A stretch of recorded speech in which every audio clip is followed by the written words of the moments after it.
Good evening, everybody. Welcome to Power Chat.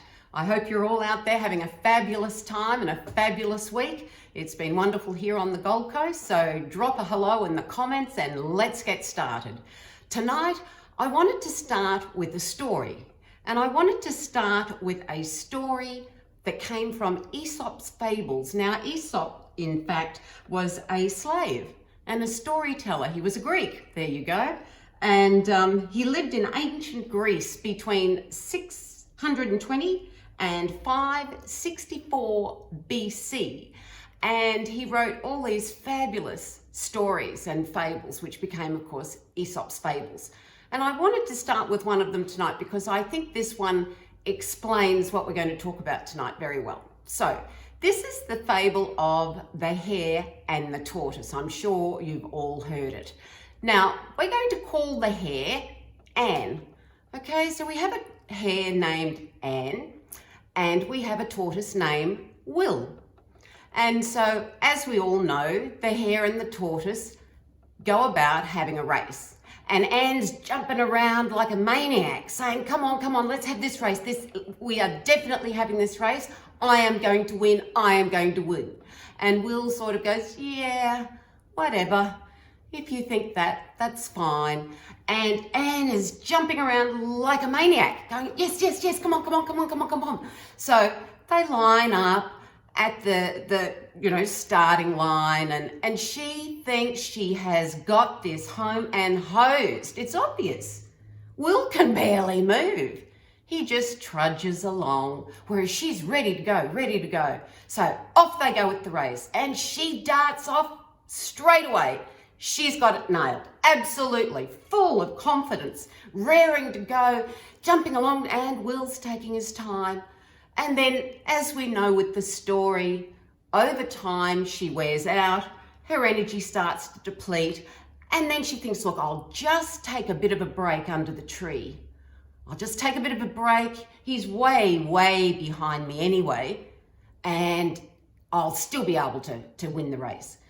But of course, she falls asleep, and by the time she wakes up, she's even more crazy because she doesn't know whether he's ahead or behind, and she goes running to the finish line, and there's Will, the tortoise, already at the finish line. And regardless of anything that she thought, she didn't win, because our hare was anxiety, and our tortoise was actually willingness. And I'm going to explain that a little bit more as we go through. But I want you to hold those visuals, if you will, for me, that anxiety is the hare and the tortoise is willingness. So I've got a few people who have joined me. Hi, Mina, that's great to see you. We've got Robin, we've got Mike. Yes, I understand, Mike. No fun in lockdown. I can well understand that, yes. So thanks for joining us, particularly the people from Melbourne. So what we have here is we have anxiety in the form of the hare, who's constantly dancing around, constantly go, force, can't sit still, on the go, push, and rushing. Okay, and then we have the antidote to anxiety, which is willingness, and I'm going to go through those a little bit more as we go. Hi, Michelle, thank you for joining me. So, in simple terms, what is anxiety? Anxiety is a reaction to prolonged stress. Okay, and it doesn't go away even if the stressful situation is removed, making it harder to cope with daily life. And that's like the hare, anxiety, the hare. Even though the stressful situation was removed of the race, when she stopped under the tree and she sort of fell asleep, she woke up and it was still there. And so that's what anxiety is like, is that even though the stressful situation, whatever it might have been, the race, the new job, lockdown in Melbourne, whatever it happens to be, even when that goes away, people may still feel anxiety. And that's the difference between stress. Hi, Tracy. That's the difference between stress and anxiety. Because with stress, will go under pressure, and when that situation is removed, the stress minimizes. Anxiety lingers even when the stressful situation is removed. So anxiety, in fact, comes from a debilitating belief in fear. And fear is a belief that something bad is going to happen to us and that we're in danger. And of course, fear has supported us, when we were being chased by dinosaurs and all of these sorts of things and saber-toothed tigers. Yes, we needed to have that little warning system going, be careful, be careful. But our fear has got out of hand with us now, and it certainly got out of hand with this pandemic. So anxiety comes and is based in that debilitating belief in fear that something bad is going to happen and that we're in danger. Now, the key here to remember is that we actually turn on the stress response in our bodies by what we think. We can literally turn on the stress hormones by what we think. Hi, John. Lovely to have you here. And this is something that we don't hear enough, but has been scientifically proven. Please, this is really true. We turn on the stress hormones in our body by what we think, by our thoughts. We literally switch them on, which means our thoughts alone can make us sick. Now, isn't that a liberating thought? I find that liberating because it means I am my own best healer. I am my own best physician. My health is my responsibility, not the government's, not a doctor's. It's mine. Why? Because through my mindset, I can switch on or switch off the stress hormones in my body.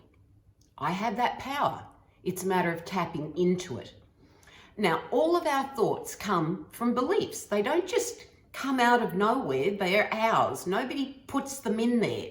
They're our thoughts. So they are generated from the beliefs we have. And that's why our beliefs are so important to be aware of. Because if we have fear-based beliefs, we will have more fear-based thoughts. If we have more beliefs that are empowering and based in our faith in the future and our own confidence and clarity, we will therefore have thoughts based on those beliefs. Now, beliefs actually affect us biologically. Again, it's been proven. We don't hear about this in the media though, do we?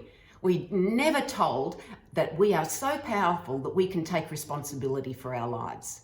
So our beliefs affect us biologically, and it's been shown again through scientific studies that limiting beliefs will in fact hijack our body through the limbic brain. They've done this through all the CT scans and they've done it all. I don't need to tell you all the test studies. If you want to find out, Google it and it'll come up.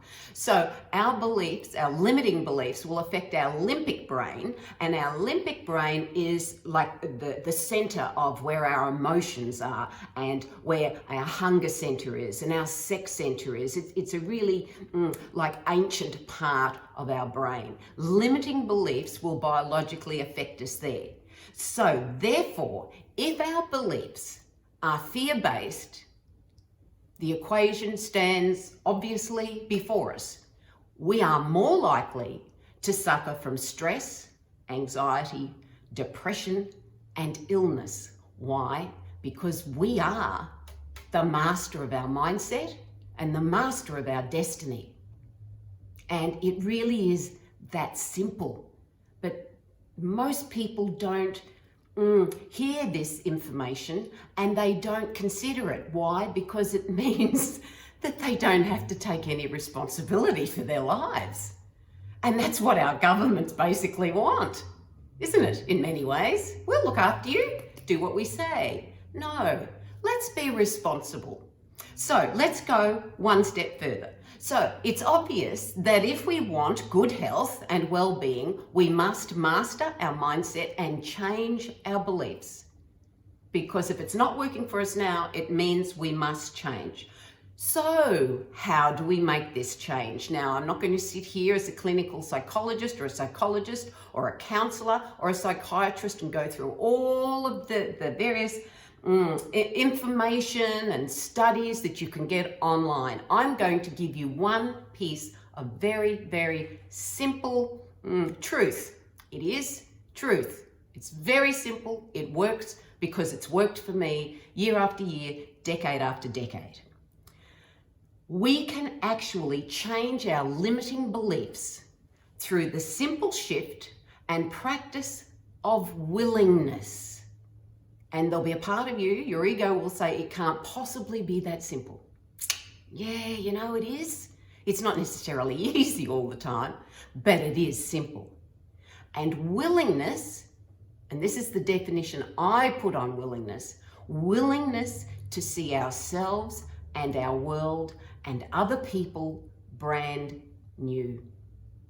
And the moment we're willing to see ourselves and other people and the world brand new, that immediately shifts our perspective.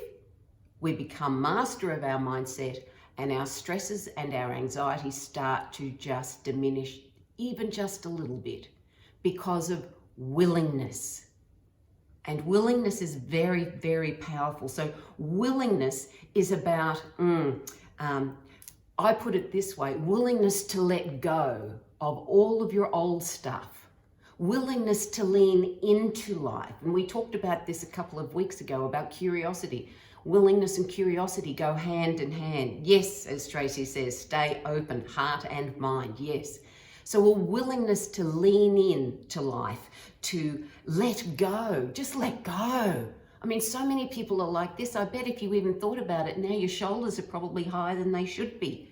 Just simply because we're so indoctrinated with what's going on. So willingness to let go and embrace life and to be embraced by life with a capital L, not with a small l, a capital L, the magic of life.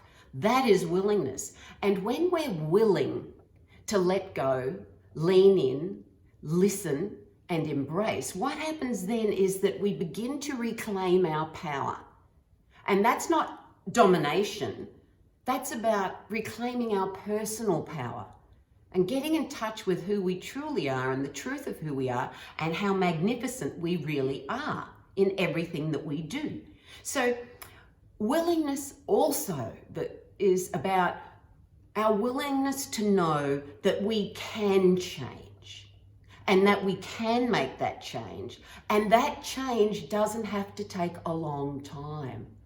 You see, because change doesn't take a long time if we're committed at all.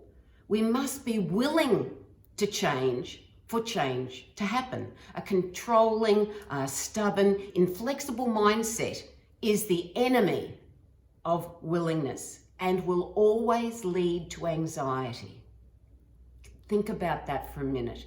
If you know somebody who suffers from anxiety or has suffered from anxiety, or maybe you suffer at times from anxiety, there's no good reason why you're avoiding a situation or you're on edge. It just sort of creeps up and it strangles you. It's because you are in a state of inflexibility, stubbornness, control, and of course, fear. You're fearful that something dangerous is about to happen, a situation that you can't control. And so that's why willingness helps so much. And I'm going to give you 3 exercises tonight that you can actually practice to move you through anxiety and to help you more with willingness. So many people want change, but they lack the willingness to change. So people are out there running around, they want more money, they want more health, they want more wealth, they want more success, they want more freedom. Of course, with people who are really under stage 4 restrictions. However, there are some things we cannot change, but we always can change ourselves. We can change our perspective on how we see things and how we observe things. And as Tracy says here, yes, anxiety is telling us we are trying to control something external that we have no control over. And it's true. And remember that saying we used to have years ago, don't sweat the small stuff? And you might say, yeah, but it's really big stuff at the moment. Yes, but it's your perspective saying it's big stuff. You see, understand, this year will pass. Everything passes. It's what you're doing and who you're being in the middle of this that is going to prime you for your future. And this is a wonderful time to actually get in touch with your mindset and to go, oh, hang on, I'm falling into anxiety here. I'm getting stressed over nothing. Stop, stop, stop. When we become so set in our ways, in our controlling beliefs and in our limited human perspective, we will live a life of struggle, anxiety, illness, and depression. And it doesn't matter how much medication you take or whatever it is, it's not going to fix it because it's all within here in your mindset. It's all there. And that's what I talk about when I talk about mastering our mindset. Because until we master our mindset, we're truly at the mercy of our fear. When things are going right, it's good. But if things don't go right, we don't know what to do. So that's why I wanted to talk tonight about the tortoise and the hare. So willingness is a willingness to change. Willingness to change is the antidote. Okay, it's like the tortoise who was he was willing to change. He was willing to just go along with the race at his own speed, didn't have massive expectations. So if you don't have huge expectations, you can't have huge disappointments.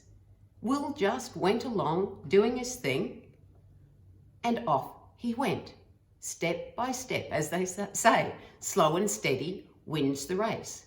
Whereas anxiety, the hare, was jumping around all the time, constantly forcing, controlling, fidgeting, looking from here to there, to here to there, trying to sort everything out. That's anxiety. So consider, have you ever been the hare? I know I have. I know I've been the hare many times in my life.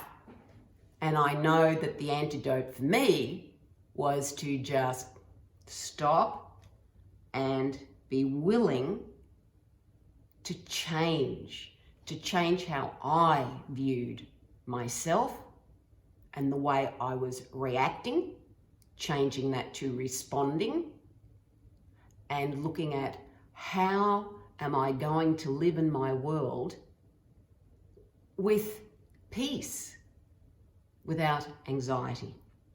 So, if you remember, change happens in the instant of decision. Change happens when we choose happiness. And change happens when we take responsibility for ourselves and our reality. Now, if you've been with me for 3 weeks, you'll know, oh, she's already done that. There's always a method to my madness.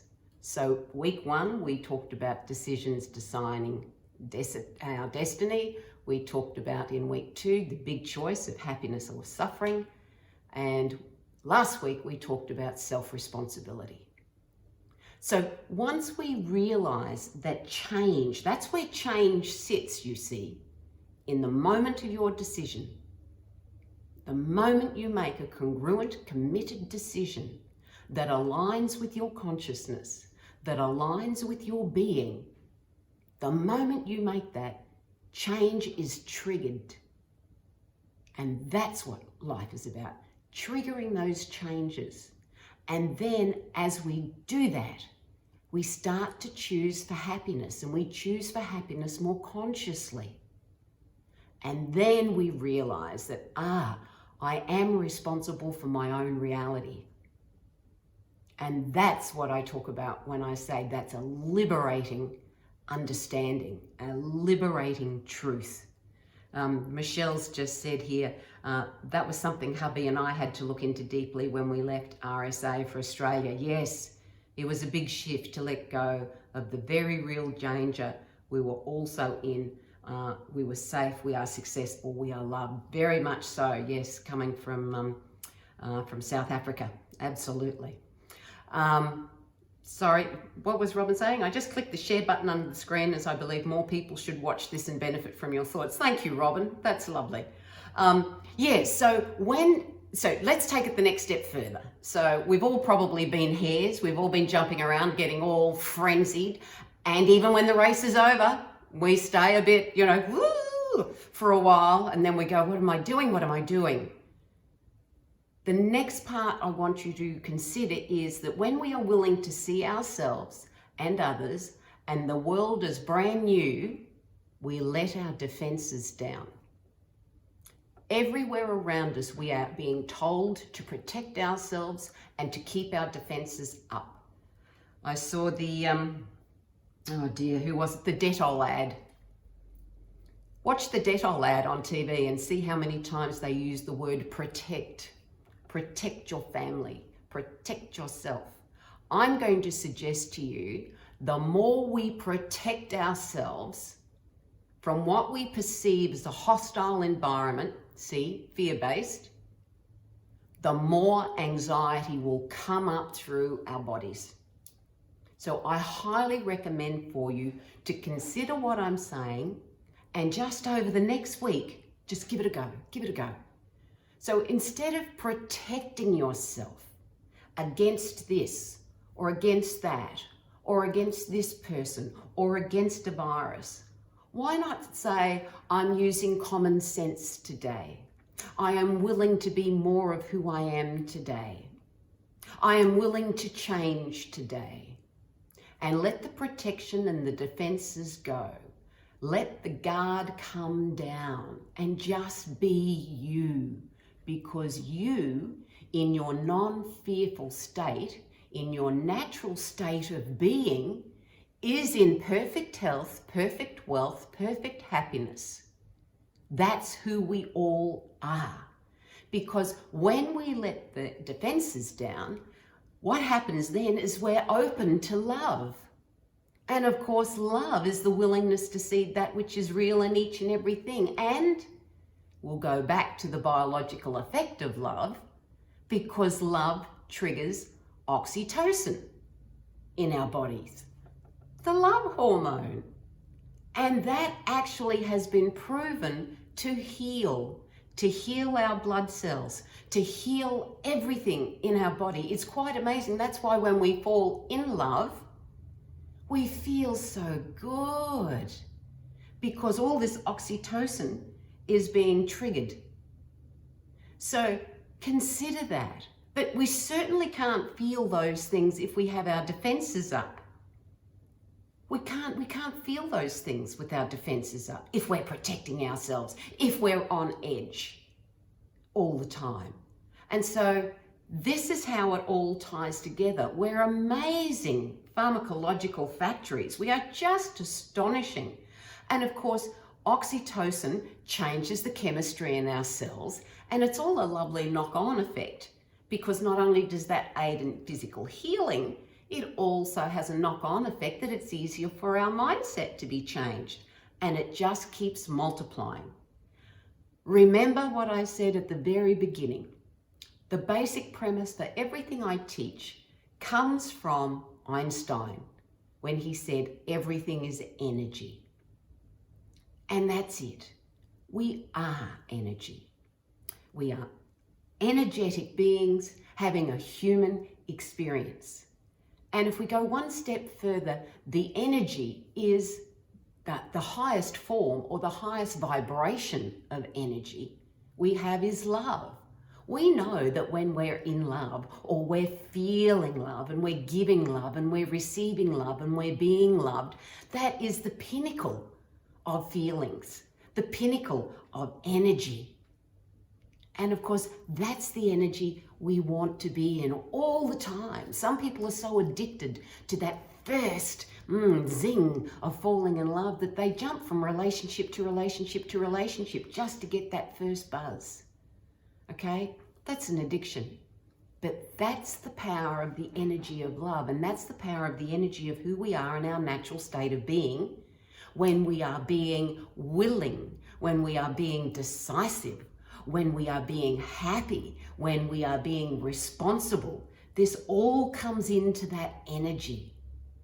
And when we start to consider that we are not a random body that is under attack in a hostile environment, and we let that go as a disempowering belief that doesn't serve us, and then go, no, I am energy and everything else is energy, and I have a discernible presence in this body. And because I'm energy, I can be all that I came here to be, and I can actually change my limiting perspective, my limiting mindset, and limiting beliefs, because all they are is a block to my energy. See, when we start to see ourselves as energy, at times it's a lot easier for us to understand that energy is waves, right? Energy waves. So if we see ourselves as energy waves, it tends to give us a permission. It gives us permission to go, oh, okay, well, energy waves are easy to move. They just move.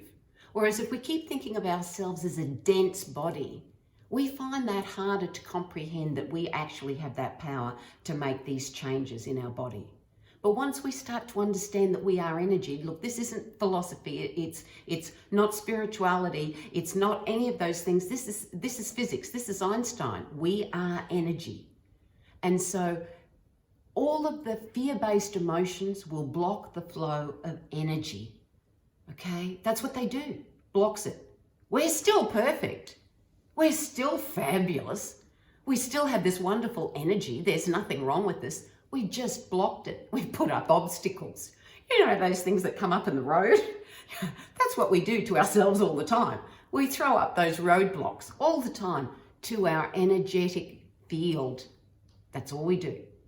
And so let's go down one step further. So let's think of anxiety as the hair, and that's the ego. That's our bag of limiting beliefs. That's the ego jumping around all the time, trying to get our attention, trying to tell us to win the race.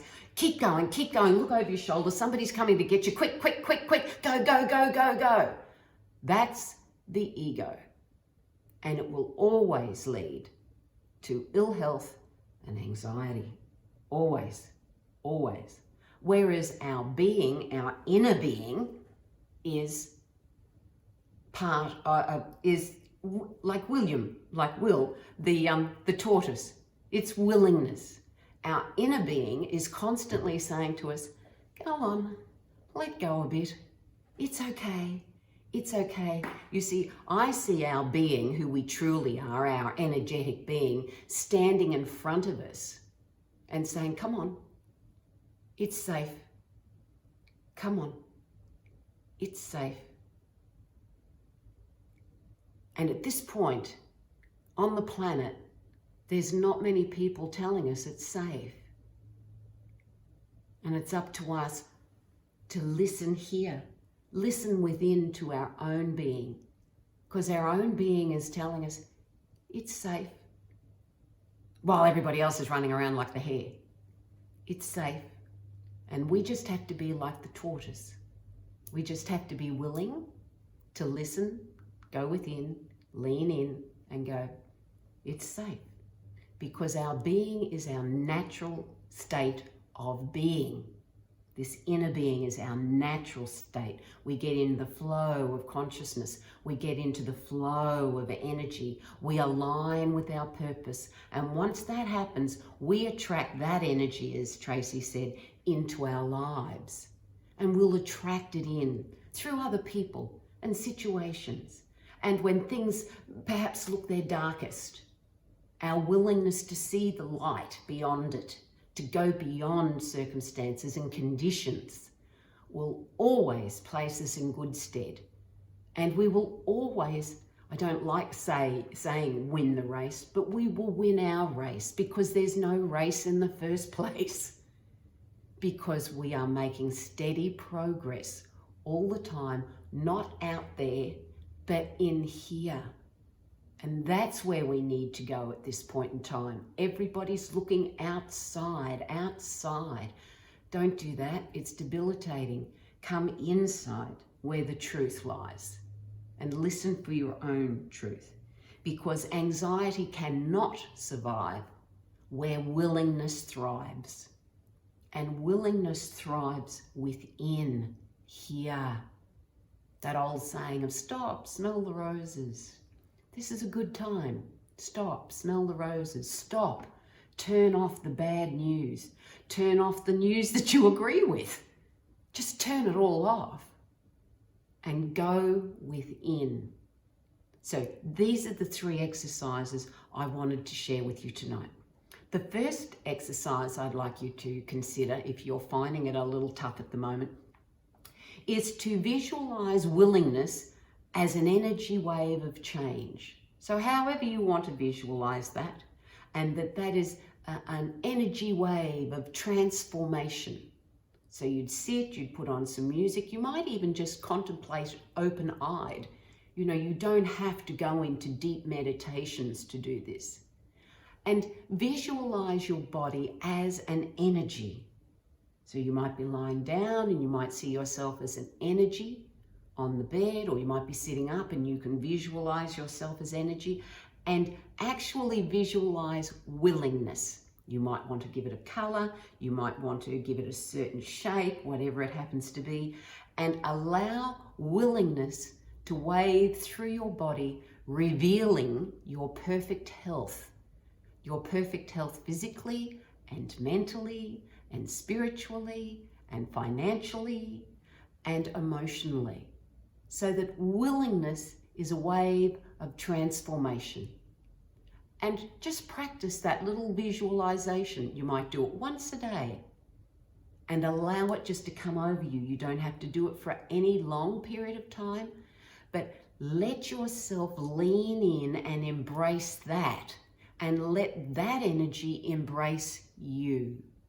That's the first exercise. It will do wonders. Truly, it will. Second exercise is to do a particular breathing exercise which helps shift fear and anxiety.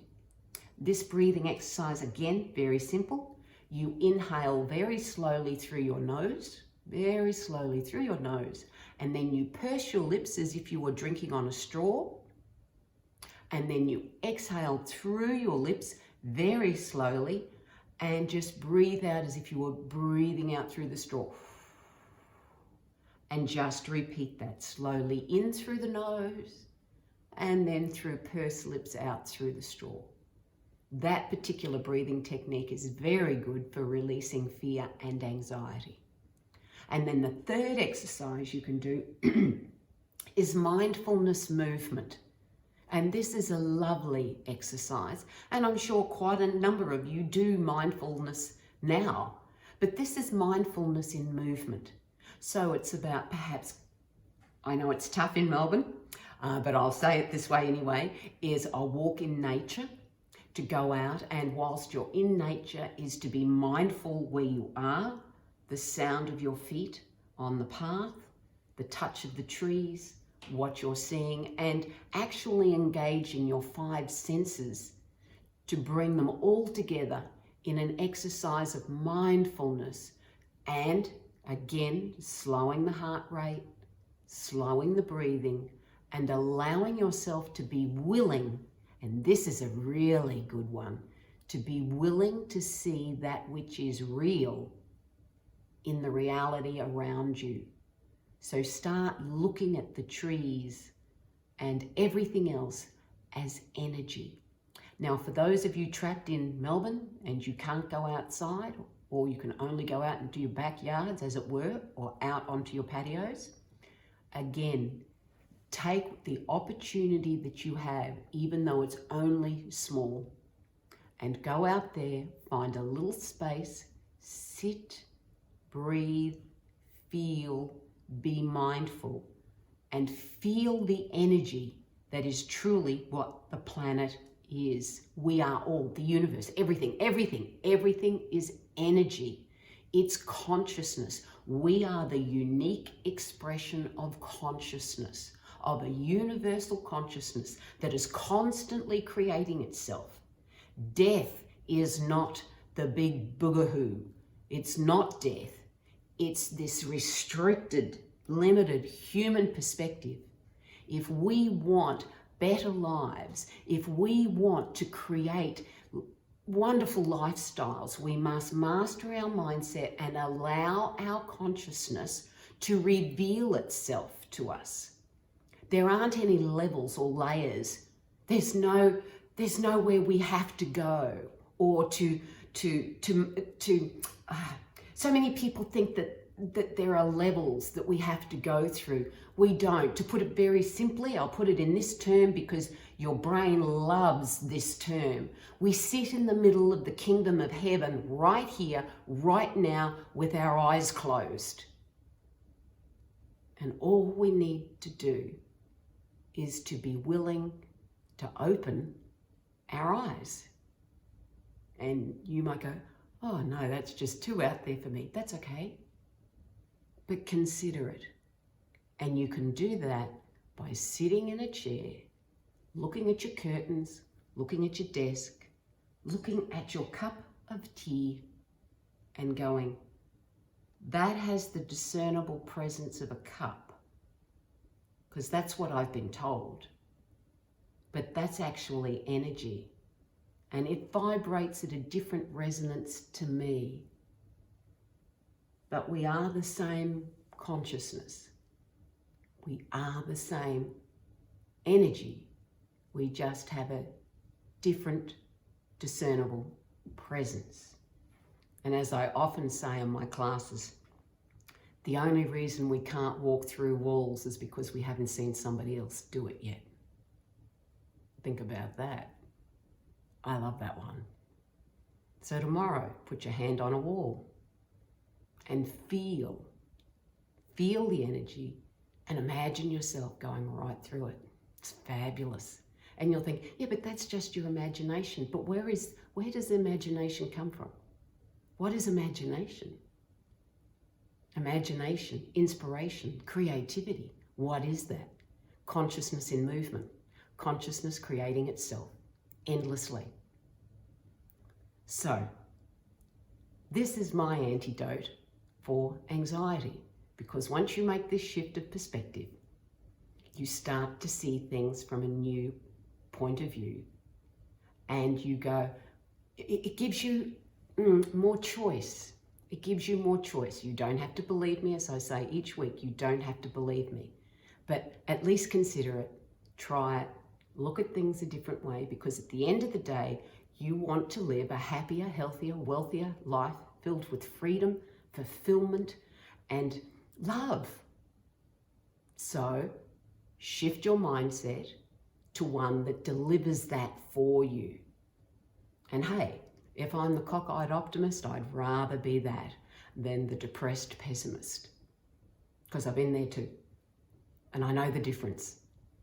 So So what have we got here? We've got a random question. Great, Michelle. Terrific. If a friendship ends on a really crappy note, do you walk away, forgive from afar, or try to make a connection again after some time?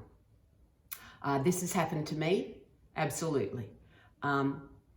Again, I always come back to the same place, and that is go within. Use common sense, go within. Sometimes I think that the best healing is to leave it alone. You know, it's a bit like we were told, or you tell your children if they've knocked their knee, don't pick at it, leave it alone, leave it alone. Sometimes leaving it alone is best. And to heal any of the betrayal or pain that you have in your heart firstly, and forgive from afar. And I've always believed that if the connection, as far as a connection in the human realm, is to be made again, the opportunity will come to you. You don't necessarily have to make it happen. You just put it out there. and you can actually meditate on it and visualize on it. If you'd like that connection to be made again, visualize it, see it happening, and it may come to you. It mightn't come for 10, 20 years, but it will come if it's part of purpose. The key here again is willingness. Be willing to allow the universal consciousness to flow through you and to allow situations to appear. And they will. That's that whole listening, looking and leaning into the omens and being willing to go, right, there's more going on here than I thought. Yes, as Tracy said, choosing a different filter. Yep. Thank you, it did, the opportunity. Right, okay, so the opportunity is there. And yeah, I always say, always listen to your inner being, listen to your common sense. You know, it would be no good me saying to you, right, everybody, now we're going to do, like Tony Robbins. I love Tony, he's great. And he does those fire walks and he gets everybody all, you know, G'd up and they do a fire walk. But somewhere in there, there'll be somebody who'll say, their common sense will say, no, not tonight, not tonight. And that's what we have to listen to. We have to be able to discern the difference between fear and common sense and our intuition. Because once you start to get that distinction, it is very powerful because it helps you make more congruent decisions. So consider that. Common sense, is it common sense or is it fear? Or is it intuition? And you will know. I mean, for my own self, oh, thank you, Michelle, that's lovely. For my own self, they're talking about vaccinations for the coronavirus. So personally, no, not for me. And that's not because I am fearful. That's because my intuition is telling me loud and clear, no, that is not for you. That is not for you.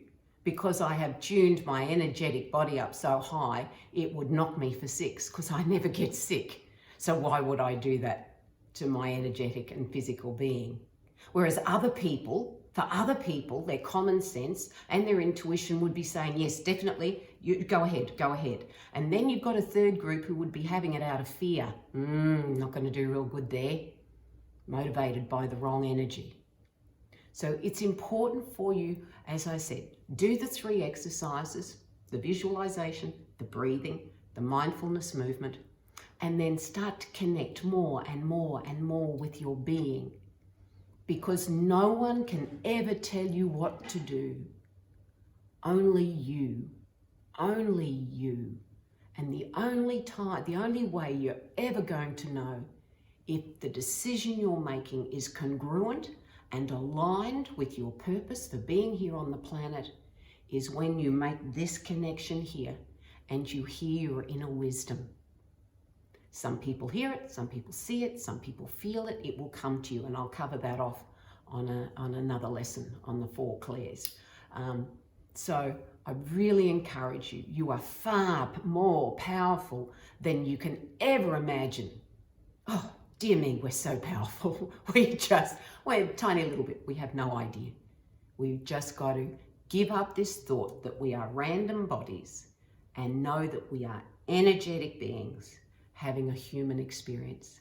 And willingness will take us further and further and further into that experience. And anxiety it just won't even come up on the radar.